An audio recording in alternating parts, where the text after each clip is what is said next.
Guys, so here with Dale for a bit of Q&A. I got my secret questions we got off some clients and that have been submitted in, and yeah, I'm just going to go over some things that you guys might be interested in. And yeah, if you got any questions or anything, shoot them in the comments, and we can go into more detail or refine any questions that you might have. So start off with Ben asks, what's your favourite exercises for upper and lower body? In the upper body, favourite ones would be all angles of pressing, so overhead press, incline press, flat press, and decline or dips, both with barbells and dumbbells. I consider chin-ups to be the primary pulling movement for the upper body, but I also like to bring in and out remedial exercises for the upper body, like external rotations and exercises for the traps and rhomboids, like prone lateral raises. So I wouldn't necessarily say I've got favourite exercises for the upper bodies. Definitely looking at person's strengths and weaknesses will determine what I use. But generally I will try and stick to more dumbbell work rather than barbell work initially with clients. For the lower body, I definitely think the back squat is the king of all lower body exercises. I use that probably 3 out of 4 cycles with clients on an ongoing basis, with deadlifts usually being in the other 1 out of 4 cycles. A big fan of things like split squats and step ups for knee health, and especially leg curls as well to basically train the opposing side of the knee, so the hamstrings. Beautiful. And next one is favourite supplements, or top 5 supplements, or your favourite few supplements that you like to use or give to clients. Yeah. This is a definitely good one, and something for me I think has evolved, especially over the last few years. I don't have a rigid 5, but I probably have a few that I definitely recommend that everyone should take. I think, barring any contraindications, I think the first one would definitely be a multivitamin. So we have a few brands that I think are really good. My preferred ones are probably from Metagenics, so the Multigenics and Multigenics Intensive Care. They're really good, potent multivitamin. They come in iron and iron-free, so we would usually recommend the iron-included versions for females that are menstruating. Iron-free if you're a female and you're not, or you're a male. For sure. Another brand is ATP Labs from Canada. They've got a really good product called Total Defense. Again, very, very potent. It's probably wise to rotate your multivitamins as well. Just each brand has a different different makeup of vitamins and minerals, just to cover all bases. For someone that doesn't include a lot of fruit and vegetables in their diet, there's a really good multi from Metagenics called Phyto Multi, which includes a lot of phyto nutrients that are included in fruit and veggies. I think fish oil is something that's really beneficial for most people, especially if you are overweight or super inflamed. The omega-3s ramp down inflammation. They turn off the fat storing genes, turn on the fat burning genes. Just like the multis, I think it's important to rotate both brands and types. So we've got 2 different types of omega-3s, which are usually common in fish oil, so EPA and DHA.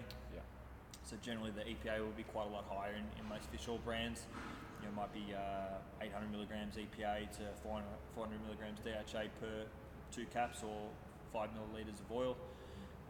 But just rotating through brands. So our favourite brands are Nutridyne, Metagenics, ATP Labs, Designs for Health.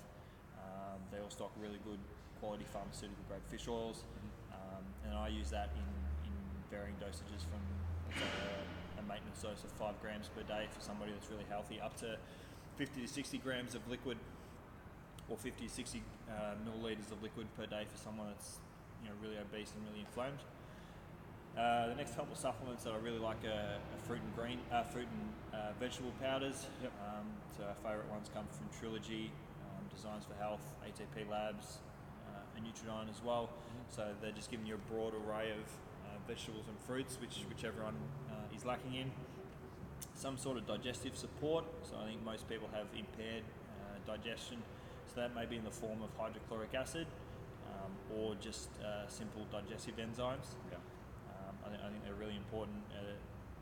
If your digestion is impaired, doesn't matter what food or supplements you're taking in, if you can't break it down and digest it, it's really not working for you. Magnesium is very important. I think everyone is pretty much deficient in mag, so it'll definitely help with sleep, to relax the nervous system, and if you are very deficient, it'll actually help boost energy production, as it's used in basically the cells to produce energy. So our favourite brands are from Trilogy. They've got a really good product called GabaMag. Polican Group sell a really good product called UberMag. ATP Labs have their version Cinemag, and Strength Sensei Nutraceuticals have a really good product called Quadramag. So these are all just basically blends of different magnesium forms bound to amino acids for superior absorption. Every single client I've ever recommended a good quality magnesium supplement to has always said the results have been fantastic. And then we've got things like zinc, especially for males.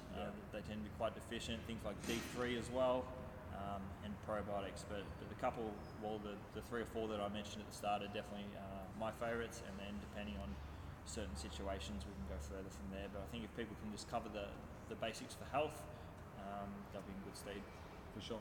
And yeah, just probably a note that on practitioner brands and practitioner only brands, what that means. So with your supplements, basically you've got your supplements that are marketed to consumer, which is like your Swiss or your Blackmores and stuff like that. They're basically pill companies. They're selling at the chemist or the supermarket. They have big research budgets and not so much, big budgets on marketing. You got bloody celebrities, endorsing on the TV and stuff, and not so much put into the quality of the product.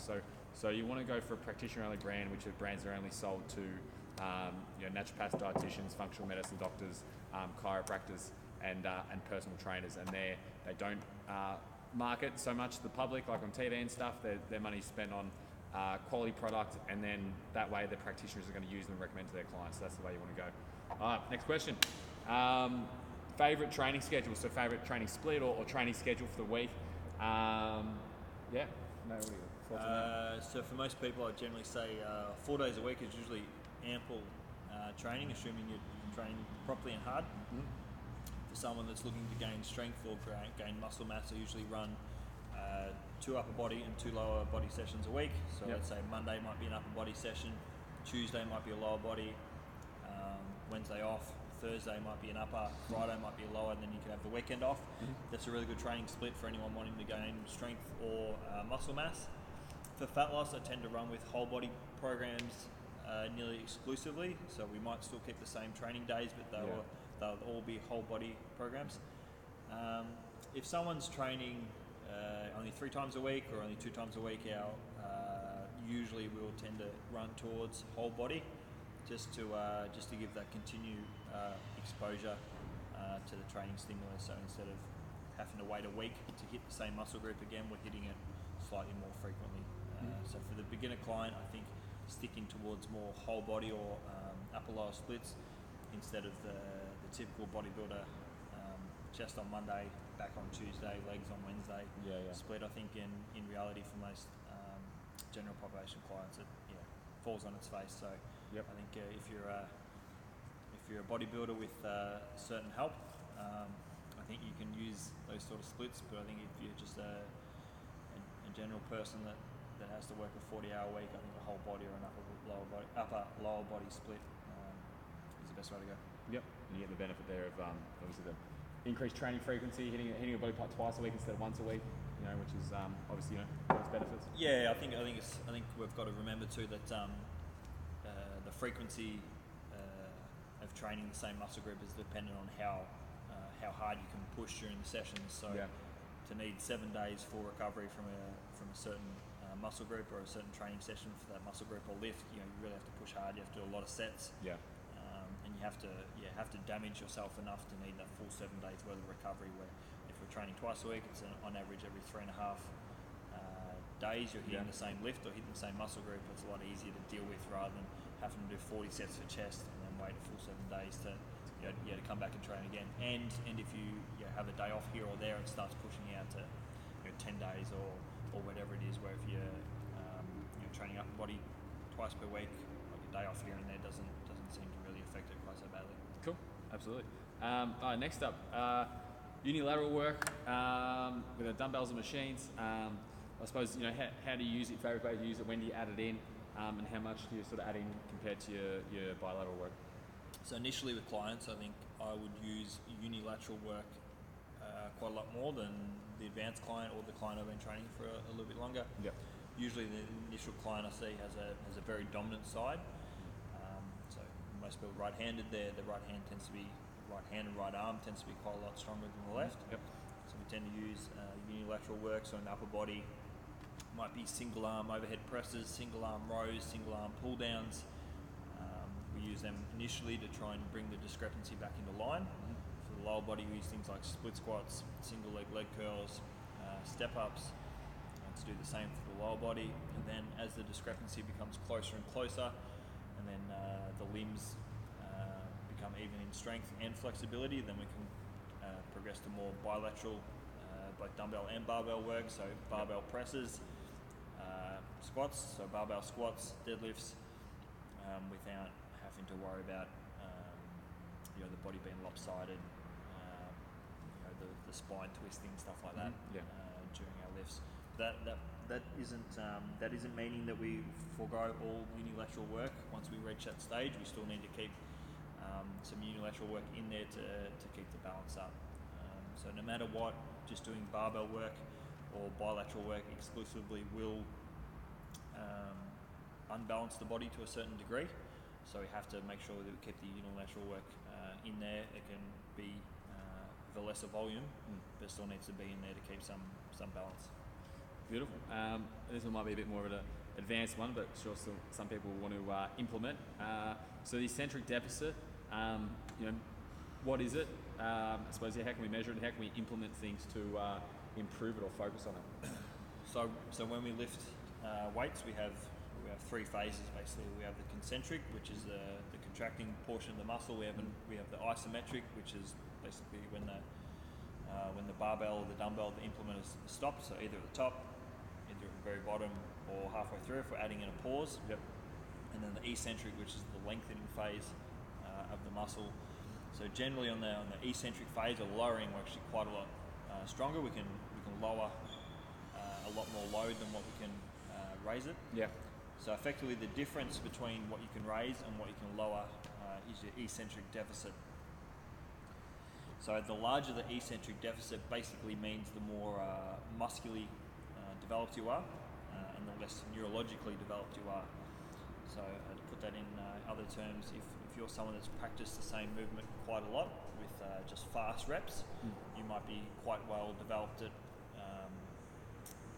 recruiting lots of muscle fibers to do the job, not necessarily the muscle fibers are very big. Yep. On the contrary, if you're someone that's done a lot of slow lowering, slow lifting, you mightn't use as many muscle fibers, but the muscle fibers you do use are quite well developed. Sure. So if you've got a large eccentric deficit, that basically means that your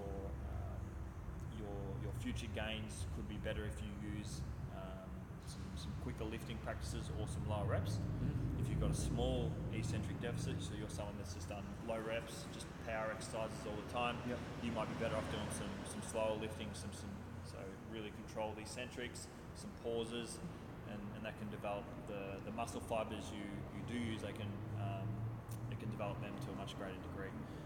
So it is quite a complex concept, and something that I can definitely go in depth more about through different mediums. But that's basically the short of it. Generally, I would say people that have been training, just in commercial gyms, they would be in good stead just to slow down the eccentric, just the lowering portion of their lifts. Yep. So instead of lowering in 1 second, go to a 3 second lowering for all the lifts, and they can definitely see some good results from there.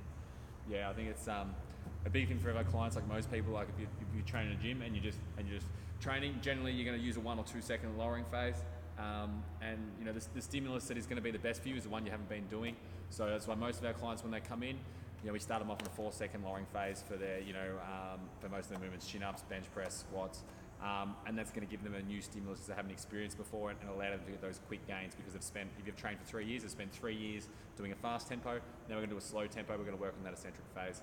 and bring that up to scratch. Relatively. Even from a sporting performance point of view, I think people miss the boat sometimes. They think just because they see someone move quickly, so a sprinter, for example, they think all their lifting has to be done explosively with no regards to the eccentric phase. When in reality, when you break down movements, there's always an eccentric phase preceding concentric phase. So, for example, when you're sprinting or when you're jumping or you're bounding, for example, there's always a short eccentric phase, and if you're eccentrically stronger, you're able to decelerate later and then able to actually use the elastic energy that you've stored better. So, for example, if you're someone that competes in sprinting or any other speed sports, if you're eccentrically weak, you actually have to spend a lot longer with each step decelerating before you can accelerate again. If you're eccentrically stronger, then you can decelerate later, so you can have more time to put power in and then accelerate off. So it is quite crucial to train the eccentric portion of your lift. So speed strength athletes actually have a bigger gap between the eccentric and concentric strength. So instead of just training quick all the time for sport, I think most people would be well advised to actually spend a fair bit of time on the eccentric training, especially early on in the off season. For sure. Awesome. Well, that's all we had, guys. Hope you got some value out of that. And if you have any other questions you want to answer in the next time we do one of these, shoot them through, shoot us a message, shoot us a comment, and we'll get to it for you. Cheers.